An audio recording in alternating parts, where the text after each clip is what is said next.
I'm John Banther, and this is Classical Breakdown. From WETA Classical in Washington, we are your guide to classical music.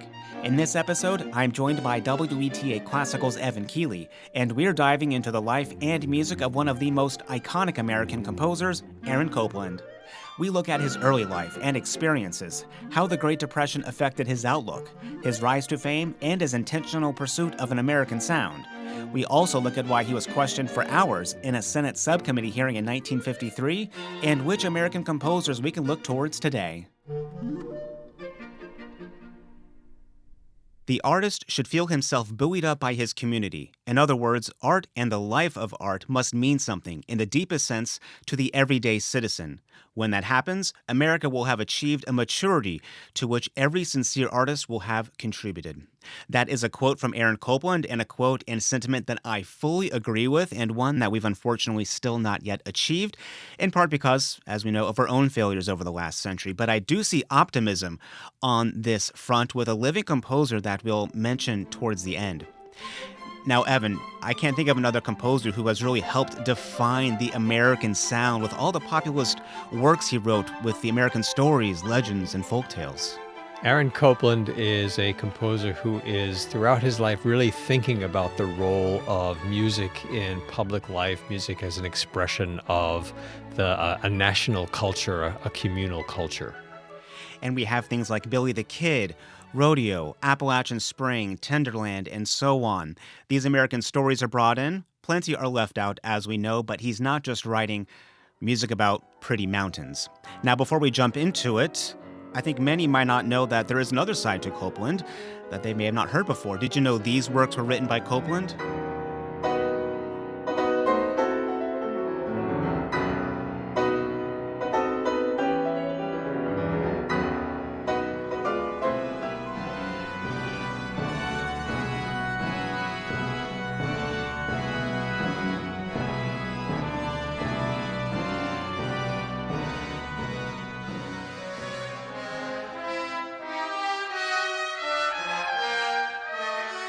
And Evan, these aren't even isolated to a couple of years, like maybe, he was in this place and he did this for a little bit. No, these were over 50 years apart. There's a lot of pieces by Copland that get a lot of attention, as well they should. You mentioned the Appalachian Spring and Billy the Kid and so forth. They're fantastic masterpieces. Copland was actually a very versatile composer who spoke in a variety of voices. And as we look into his music, we really discover the breadth of his expression.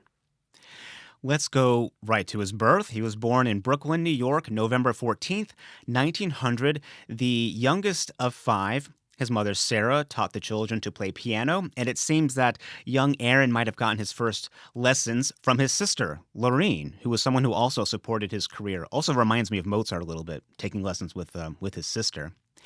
And then when he's 16 years old, Evan, he gets to study with a well-known composition teacher at the time, Reuben Goldmark, who also taught Gershwin a little. And this is an important moment for Copland, as he also wrote.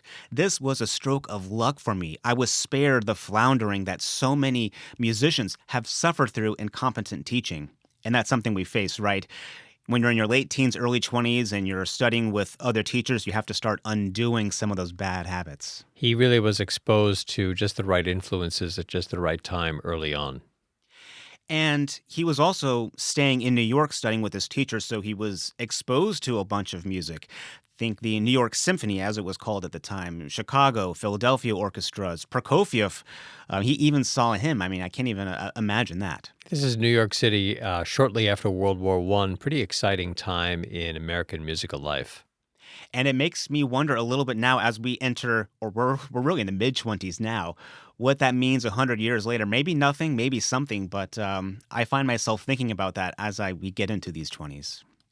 He continued studying with Goldmark until he was 21 years old, and that's when he wrote his Piano Sonata. And it's one that we heard a little bit of before. It's his Piano Sonata in G major. And Evan, this is something I wish we had a little bit more from Copland. Maybe it's a little surface level, but you can really, there is something here that you can, there's something here you can tell. There's something there, and I think what it is, it doesn't sound like Copland. You know, you listen to this music, you might think, this is very nice. You would never guess who the composer is. And it shows at the age of, in his early 20s, he's already got a technical mastery. It's not a particularly original piece. He's kind of borrowing this sort of late romantic style, but he shows that he really has the technical aspects of crafting a musical composition down very solidly for such a young man. And that's something that we recognize in musicians too. There will be sometimes you have a teacher and they will accept a student into a conservatory, and some might say, well, wait, they're not playing at that exact same level. But then the teacher might say, you do not see what the rest of us see. And then, we all know how that kind of stuff plays out. It's also a reason that maybe Nadia Boulanger said one could tell his talent immediately. And we know he studied with Nadia Boulanger. In fact, he just meant to go for a year, right, Evan? And then he switched from one teacher to Boulanger. Maybe he was a little hesitant from what I read. But this was a big change for him, staying not just 1 year, but now 3, and studying with Boulanger. And this was a critical point for him. And many years later, in 1950, he's in his late 40s, early 50s, he writes to her and he says, "It's almost 30 years, hard to believe, since we met. And I shall count our meeting the most important of my musical life. What you did for me at exactly the period I most needed it is unforgettable. Whatever I have accomplished is intimately associated in my mind with those early years and with what you have since been as inspiration and example. All my gratitude and thanks go to you, dear Nadia." Now, John, you and I had a conversation in an earlier episode of Classical Breakdown about the extraordinary Nadia Boulanger and the immense influence that she had on 20th century music, especially as a composition teacher. And wow, we sure see that in the music of Aaron Copland. And speaking of, you wouldn't guess this was Copland, he writes another work, a Passacaglia, when he's studying with Boulanger. And I think she had all of her students, maybe write a Passacaglia. But you hear an immediate jump, I think, in the depth of what he's writing. Not so surface level of that piano sonata. Now he's really thinking about every decision, I think because Nadia Boulanger was making you think about every decision that you made in your music.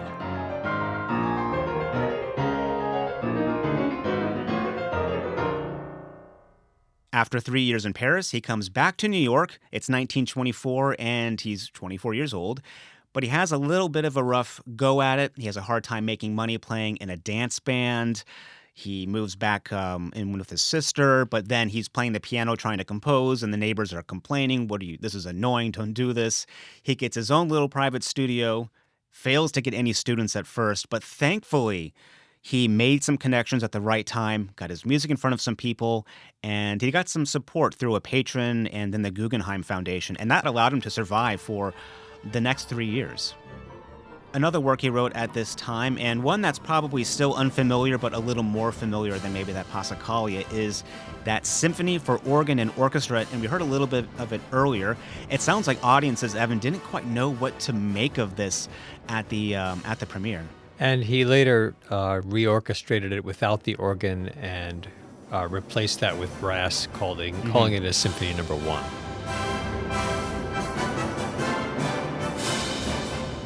One thing I read that was, just interesting in that we see his life it's moving forward. It's a little bit slow. He writes slow.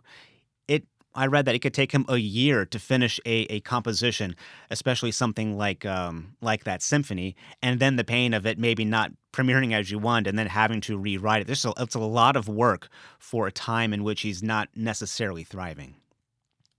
But starting in the 30s, that's when we start to see some examples of his populist style, works like El Salon, Mexico, and especially Billy the Kid. I think that's one that really set the tone for how we approach American music or how the West was depicted. And then in the 40s, Evan, everything that we come to know that we mentioned. Quiet City, Lincoln Portrait is from that period, the Rodeo, Appalachian Spring. And, I think Billy the Kid is really kind of a moment where he's solidifying that, what we think of as the Copland voice, that American sound.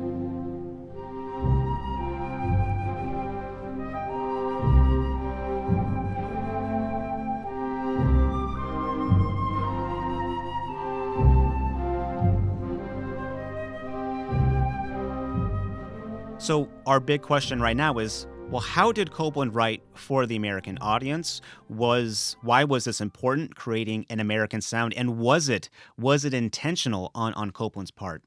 Part of this is the environment that Copland is living and observing in the late 1920s into the 30s. I think a lot of us have grandparents who lived through the Depression, and the stories that they tell us of just surviving this. And Copland was greatly affected when he saw the working class surviving or not surviving during the Depression. And he felt that artists have a responsibility to the masses. And this is a period of time in music in general. You think of earlier generations, a composer like Bela Bartok or Ray Vaughan Williams. In their respective settings, they're really taking an interest in folk music and incorporating that into this, what we think of as classical music. I've been having a hard time, a hard time. I've been having a hard, old hard time. This is also around the time the Library of Congress is making these folk music recordings in the United States. So there's this recognition of there's a musical voice of the people.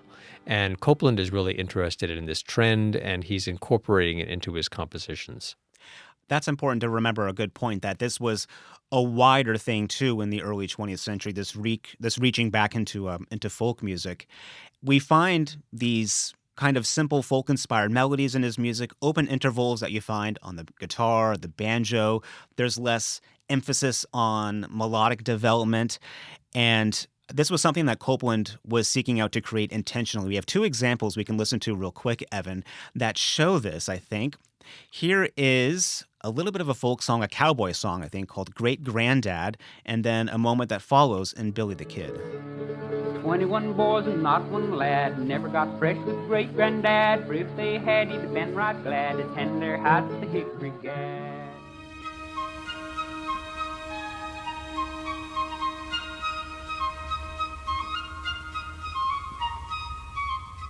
Now, even for us today, Evan, I don't have any real identity or understanding of the Great Granddad tune, but you understand those sentiments and intervals, and it's right there in Copland's music. And it sounds American. Yeah. Even if you and I didn't grow up with this music in the same way that earlier generations of Americans did, we hear this sound and it resonates with us as Americans, I think.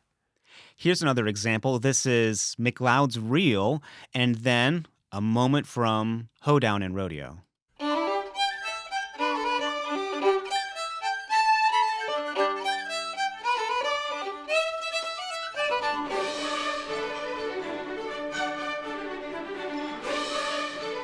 A couple things here, Evan. Again, we hear that clearly, and also that is a tune I think a lot of people might recognize if you were alive in the 90s. Beef. It's what's for dinner. One, do you have to advertise to the United States beef? Yeah. And if your music is used to sell an entire country that already eats all the beef, selling them on beef, I don't know how more American you get. I quite agree, John. And it's also interesting to notice the ways in which Copland, if he does incorporate an actual folk melody, he doesn't necessarily quote it note for note. There's a kind of almost an homage rather than, okay, I'm now going to quote this folk tune, pitch for pitch and rhythm for rhythm. And I think that's why his music has endured more, because it's capturing all those characteristics and elements of those folk tunes, but bringing it into something more that will last longer, because, again, we don't have that same identity with these folk tunes, but we do with this music of Copland. And this is coming out of a lot of these avant-garde things that are happening. This is, the 20s, the 30s, the 40s. You think about the Second Viennese School, among German-speaking composers and so forth. Copland's not quite in that vein, but he's not without some influence. That has some influence on him as well. But as you were saying, John, there's really no mistaking this for European music. Mm-hmm. And you're talking, too, about Copland composing slowly and the way he kind of crafts these different sections together. He once remarked, "I don't compose, I assemble materials." Maybe that's a little false modesty, but as you listen to his music, you really get a sense that is his working style.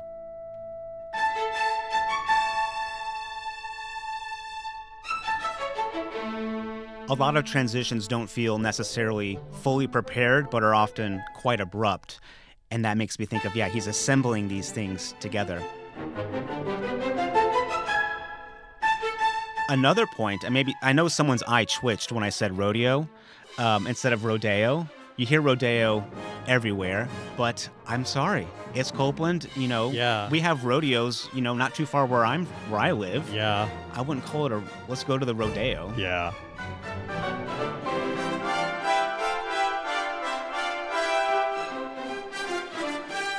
There's a great biography on Aaron Copland by Howard Pollack, and I think he describes really what Copland's doing quite succinctly. I'll read from his book.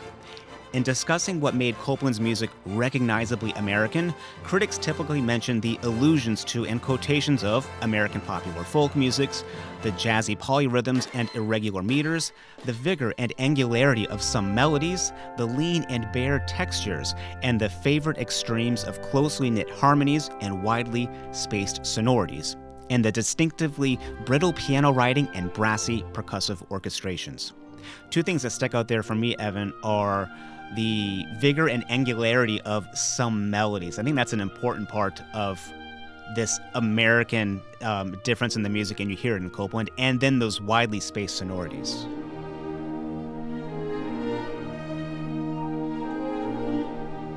One of the most famous pieces by Copland, we'll talk a little bit more about this, is the Fanfare for the Common Man, which has these sort of weird da-da-da, these fourths that it's not a melodic line that you hear in Mozart or Haydn, where the music is so triadic, and that's the core of Western music.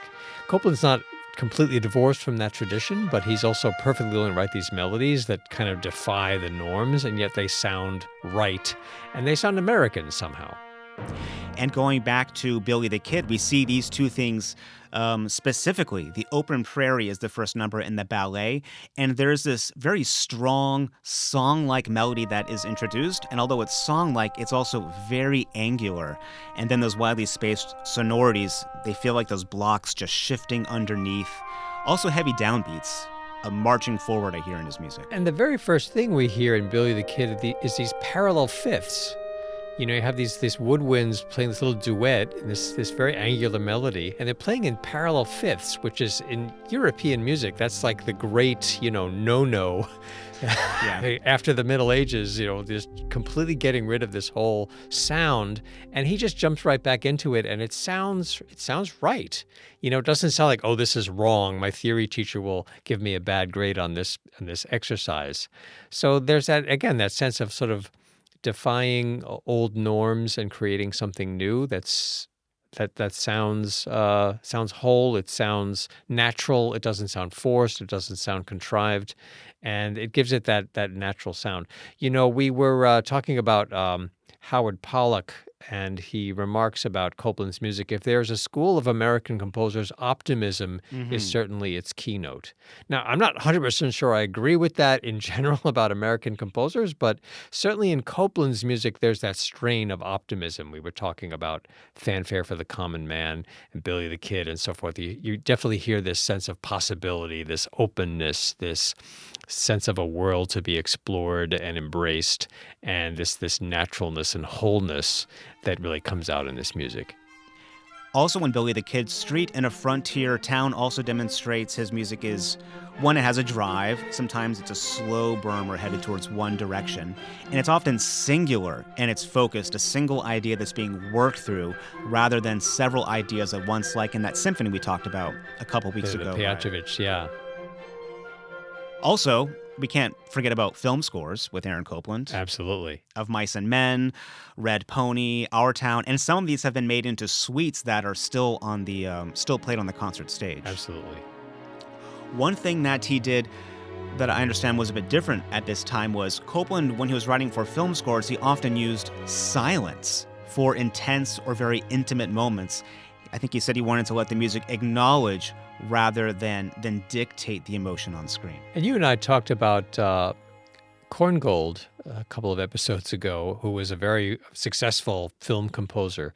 And I think he had a very different approach, which Yeah. was to create this emotional palette. He wrote great music for films. Absolutely. Korngold was a wonderful composer. And I think Copland has this very different approach, which it reflects his sense of, again, these use of silences, this use of openness, these techniques like we were talking about, parallel fifths and so forth, that are part of maybe a more restrained approach, but certainly that distinctive Copland voice comes through.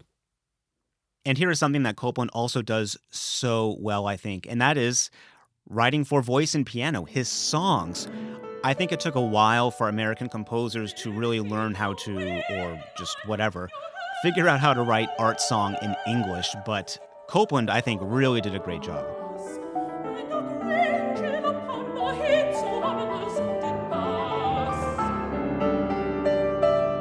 Yeah, Charles Ives, I think, laid the groundwork for a lot of that in terms of American song. Copland doesn't write a huge body of this genre of music. 12 Poems of Emily Dickinson is the work that's, I think, best remembered in terms of Copland's songs. He completed it in 1950, and each of the 12 songs is dedicated to another composer. Some of the dedicatees include Elliott Carter, David Diamond, Irving Fine, Lucas Foss, Alberto Ginastera. These are some of the composers he pays tribute to. And then later on, he orchestrated 8 of those 12 songs, and then he completed that orchestral version in 1970. The 12 Poems of Emily Dickinson is Copland's longest work for the solo voice, and it's typical of his vocal writing. It's very syllabic. You don't have these long runs with the voice. It's almost like this declamatory manner of setting texts, very much following natural rhythms of spoken American English. And Copland even said about this, "The poems themselves gave me direction, one that I hoped would be appropriate to Miss Dickinson's lyrical expressive language."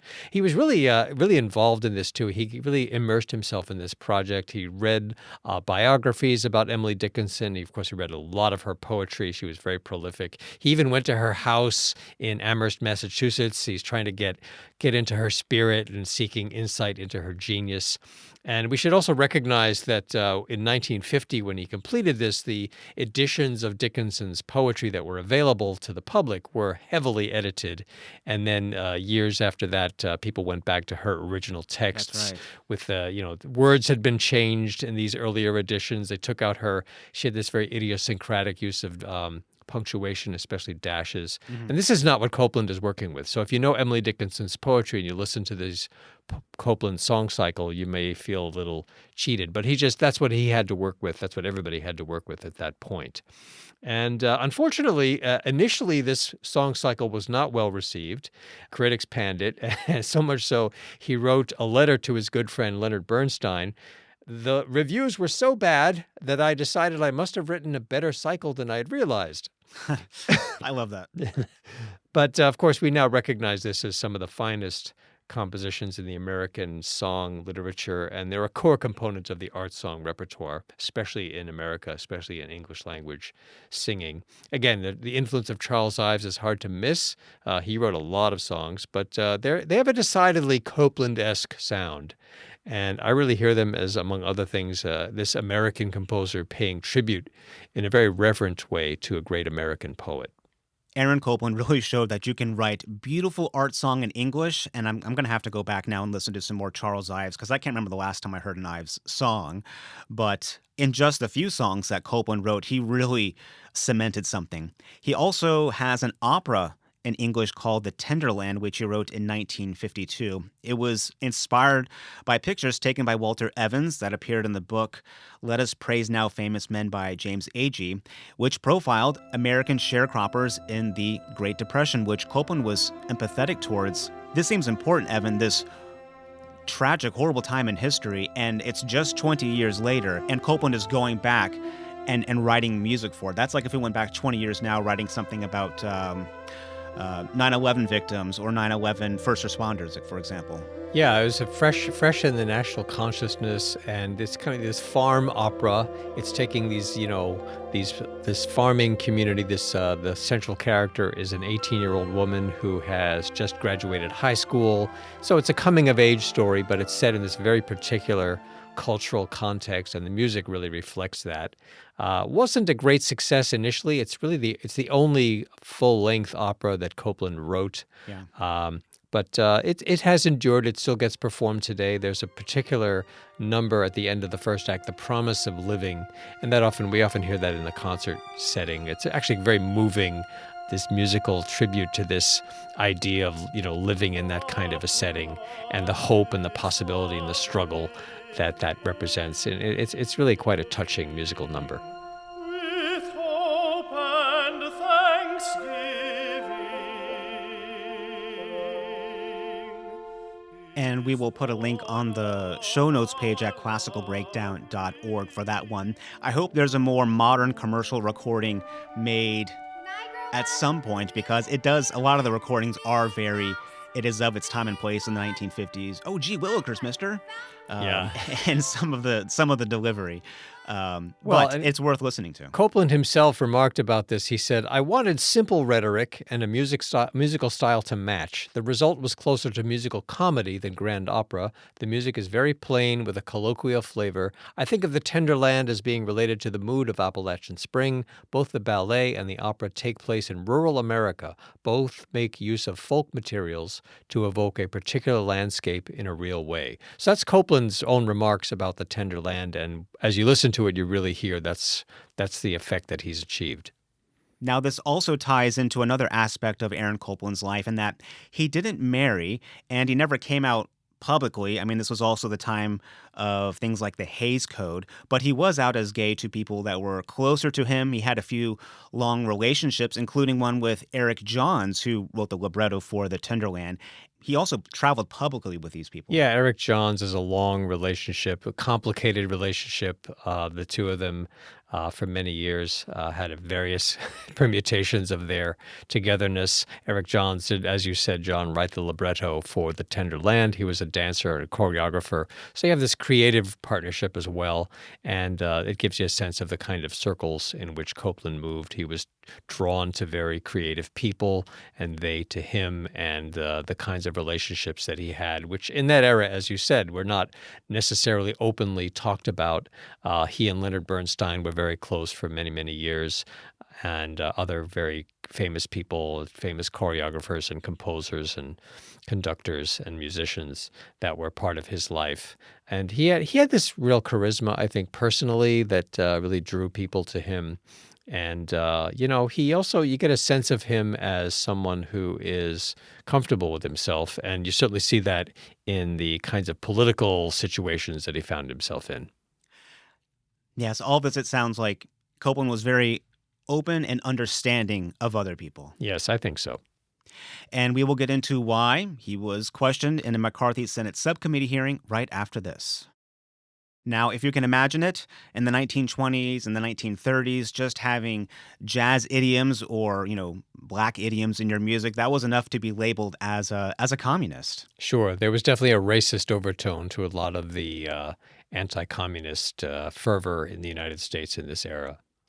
And Copland was very affected by world events, as we know, with the Great Depression, but also more largely in the world. And he was always very up-to-date, well-read on current events. He obsessively read newspapers. He read progressive writers like Upton Sinclair. And in times of turmoil, he found himself unable to focus on composing. Even, I think he said to Bernstein, "Congrats, you can compose during this. I can't." Yeah. Yeah, he's definitely not, he never separates himself from the world. And as we began this conversation, John, we were talking about the ways in which he sees art as being a part of public life. So he's immersing himself as a citizen of the country and of the world, and he's really connecting that with his creative output. Now, he was never technically affiliated with the Communist Party in the United States, which was also not an uncommon position for artists to have. But in 1934, he wrote a song, "Into the Streets," and he submitted it to a contest for the magazine New Masses, and then he ended up winning. I almost think he kind of thought he wasn't going to win. Maybe he was surprised. And it was performed at the second annual American Workers' Music Olympiad. And this and some other aspects of his life give for an easy, read between the lines. But he also tried to step away from this song too a little bit, saying, "Oh, it's the silliest little thing I ever did." He didn't even technically publish it, I guess, or include it in his catalog. Now, as absurd as it should seem now, the federal government took a serious interest in people like Aaron Copland and Leonard Bernstein, also Charlie Chaplin and even Albert Einstein. They took interest in them as being subversive. They're lending their name and credibility to organizations that are, subversive. And they were labeled communists. Some people had issues getting passports. That was Copland. Or visas, jail sentences, destroyed careers. And just compare that to how you think of Copland now. Yeah, we think of him as the quintessential patriot. Yeah. And in his own lifetime, not necessarily was he viewed that way. This is what he said. He said, "As I would not be a slave, so I would not be a master." This expresses my idea of democracy. Whatever differs from this, to the extent of the difference, is no democracy. And it all comes to a head in 1953. A performance of Lincoln Portrait was canceled for the Eisenhower inaugural concert when Fred Busby protested on the House floor on January 3rd of 1953. And by May 25th, 1953, he was questioned by Senators McCarthy and Cohn for a couple of hours in a Senate subcommittee hearing. And it's all just because of they were asking him about 3 trips he made and some lectures he made outside of the United States. But apparently Copland was calm through this whole ordeal, and he just could not be pinned down. And we actually have some of an exchange here. I'll read the parts of the senators, starting with Cohn, who's asking Copland a question. Cohn, do you feel communists should be allowed to teach in our schools? I haven't given the matter such thought as to come up with an answer. Cohn, in other words, as of today, you don't have any firm thought. I would be inclined to allow the faculty of the university to decide that. McCarthy jumps in. Let's say you are on the faculty and you are making a designation. Would you feel communists should be allowed to teach? I couldn't give you a blanket decision on that without knowing the case. McCarthy again. Let's say the teacher is a communist, period. Would you feel that is sufficient to bar that teacher from a job as a teacher? I certainly think it would be sufficient if he were using his communist membership to angle his teaching to further the purposes of the Communist Party. So you hear these responses from Copland. He's aware that people's lives are being destroyed by some of these inquiries. Yeah. I don't think that he was a firmly committed communist in any meaningful sense. I think he had some sympathy to, people threw around the word communist quite a lot. I'm certainly no fan of communism, but also no fan of destroying people's lives just because they have a political view which might be subversive to some folks who are in positions of power. And you see Copland really being very careful and thoughtful in his answers. As you said, John, he's calm. He's not getting inflamed. He's aware of the danger that he's in, and this could really ruin him professionally and personally. But he also, I think, is responding with a clear conscience. He doesn't feel like he's subverting he's not trying to destroy the United States. He's not a threat to national security. And he has to go along with this because that's the environment in which he's living. And I think he manages it with a great deal of finesse. And it shows the absurdity here, almost like a charade. And I have the same sentiments on these topics as you, Evan, but I'm always curious why, a word or a thought gets such a reaction. Yeah. And Aaron Copland, after this questioning, said, when he touches on his magic theme, the commies or communism, his voice darkens like that of a minister. He is a plebeian Faustus who has been given a magic wand by an invisible Mephisto. As long as the menace is there, the wand will work. The question is at what point his power grab will collide with the power drive of his own party. That's quite a final sentence there, I think, from Aaron Copland. And then thinking about Evan Copland being this patriot, how does he go from this to that? Pollock wrote in his book, in November 1955, the State Department said there was insufficient evidence to warrant prosecution. Finally, Copland was luckier than most, whose lives and livelihoods were destroyed during the era. It is rather astounding how Copland's official reputation survived and thrived. His music graced the second inaugural of McCarthy colleague and Cold Warrior Richard Nixon. Jimmy Carter and Ronald Reagan gave him presidential awards and citations, and the House of Representatives, which called him un-American in 1953, gave him the Congressional Gold Medal, its highest civilian honor in 1986.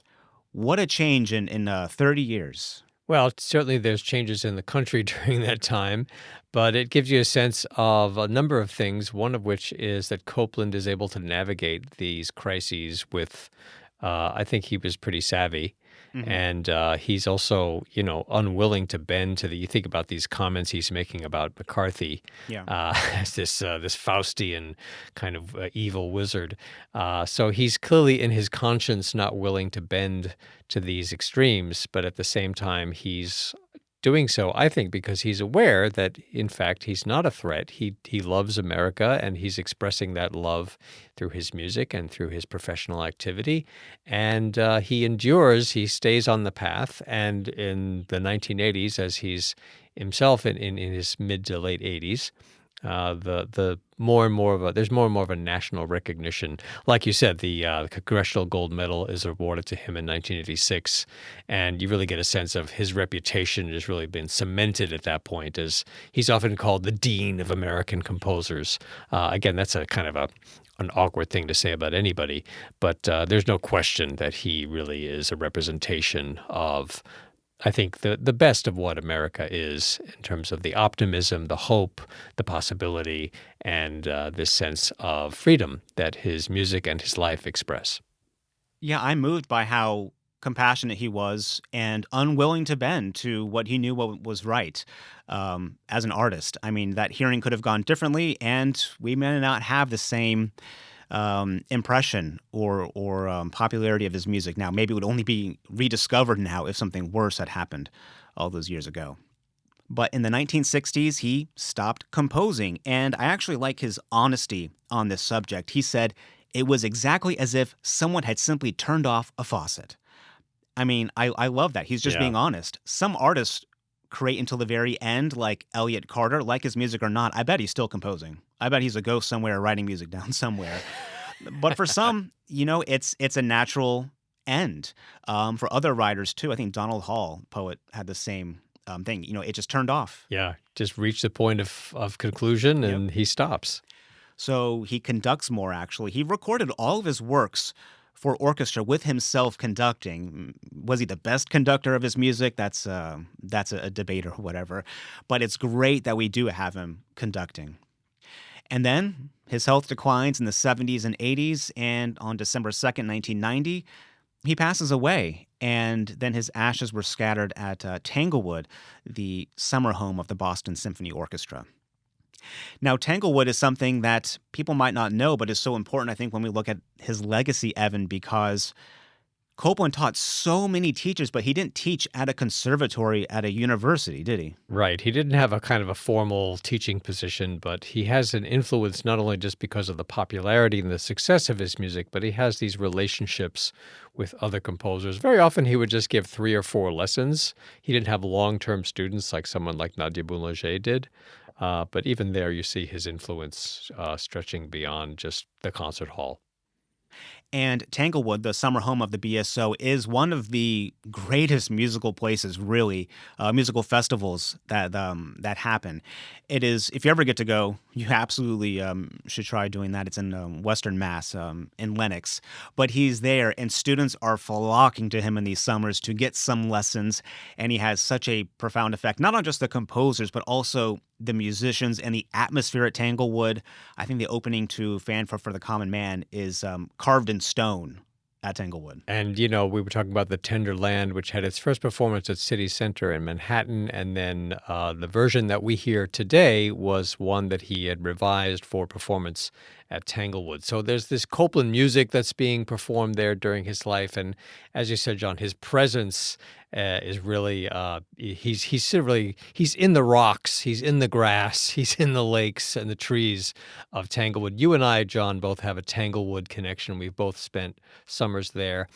I can certainly attest to his enduring presence. I was at Tanglewood during the summer of 1990, which was the last summer of his life. He didn't come out to see us there. He was in the final months of his life. Also the final summer of his close friend Leonard Bernstein. And I attended a concert at Tanglewood in August of 1990. Bernstein was conducting. He was visibly ailing. There were rumors about his health. In fact, he died in October of that year, about 8 weeks after this concert that I saw, which was the second to last concert Bernstein ever conducted. And it was Aaron Copland's Symphony No. 3, which Copland completed in 1946. And Bernstein was dying at that point, but his power was certainly not diminished. And this was one of the most memorable and magnificent concerts I have ever experienced. Clearly, you could just feel Bernstein knew and loved his friend's music in a profound way. And of course, he was such an incredible conductor. He could bring that out of the orchestra, which gave just a stunning performance of this piece. The Third Symphony, we keep talking about the Fanfare for the Common Man, which he wrote in 1942, and then 1946 he finishes this symphony, which incorporates the fanfare into the third and fourth movements. And in fact, the beginning of the fourth movement, you hear the fanfare in its entirety, and then the rest of the piece kind of plays on it and builds on it. And I had this experience of hearing this live with Leonard Bernstein conducting. And for the first time in my life, I really understood that old story about the Handel's Messiah and the king standing up during the Hallelujah chorus. Because, if you know the piece, if you know the Third Symphony, there's this sort of this hint of the fanfare, and then all of a sudden it just bursts forth. And I actually twitched in my chair like, oh, it's time to stand up now.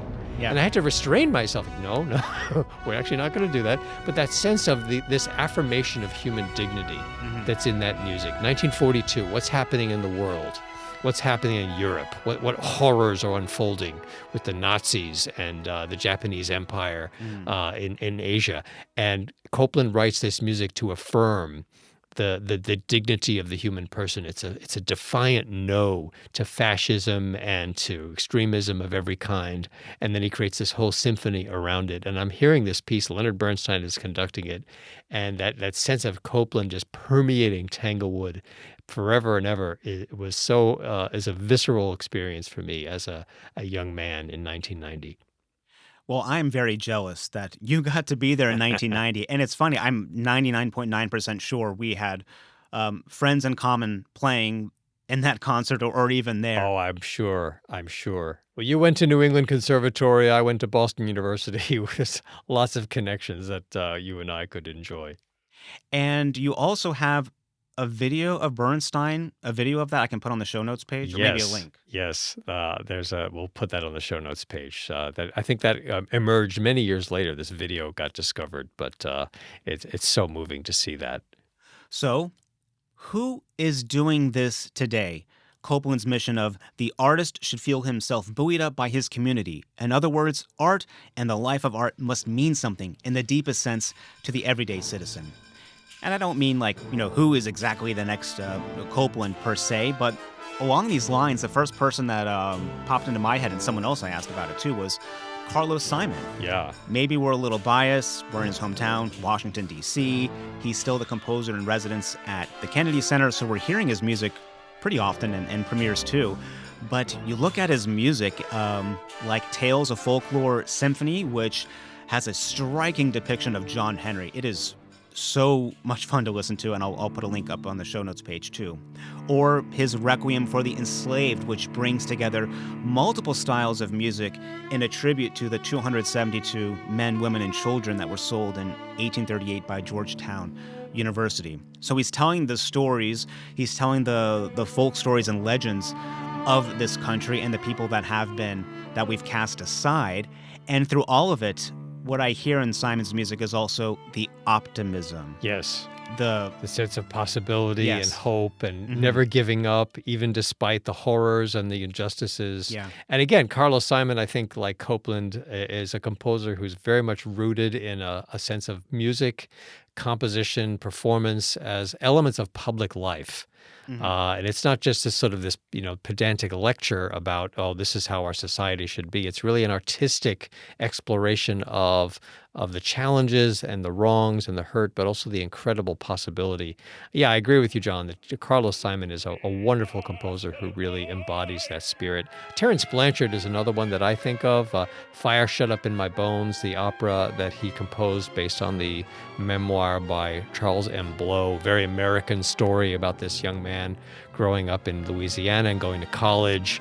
And, of course, Terence Blanchard, great jazz composer and performer, incorporates this very American sound into that music as well. So that's Aaron Copland, quite a life from 1900 to 1990, someone who really stood up for himself and for those that he thought he should be standing up for too. And he wrote in such a style that really defined how we were writing orchestral music here. And I want to end by reflecting on where he is in the course of history in terms of what came before him. You think about the so-called the Boston Six, American composers like John Knowles Paine and Amy Beach, who were, trying to create a uniquely American voice. They were trying to show in the late 19th and early 20th centuries that American composers had something to say that was just as worthwhile as European composers. And they were wonderful composers, but they're writing in a very European style. Copland comes along. He's the next generation or a couple of generations after that whole movement. And you can definitely see the ways in which ideologically and in terms of a moral principle, a cultural principle, he's following in that vein. But like composers like Charles Ives, Aaron Copland are really trying to find a voice that's not only worthy of admiration in the context of the, Euro-American tradition of music, but to write something that's really exceptionally and undeniably American. And I think Copland is really a very, very important composer to think about in terms of the creation of an American sound. Beautifully said. And that's Aaron Copland. What a life from 1900 to 1990 and everything that he gave us and everything that we are still building off on today. Thank you so much, Evan. Thank you, John. Thanks for listening to Classical Breakdown, your guide to classical music. For more information on this episode, visit the show notes page at classicalbreakdown.org. You can send me comments and episode ideas to classicalbreakdown@weta.org. And if you enjoyed this episode, leave a review in your podcast app. I'm John Banther. Thanks for listening to Classical Breakdown from WETA Classical.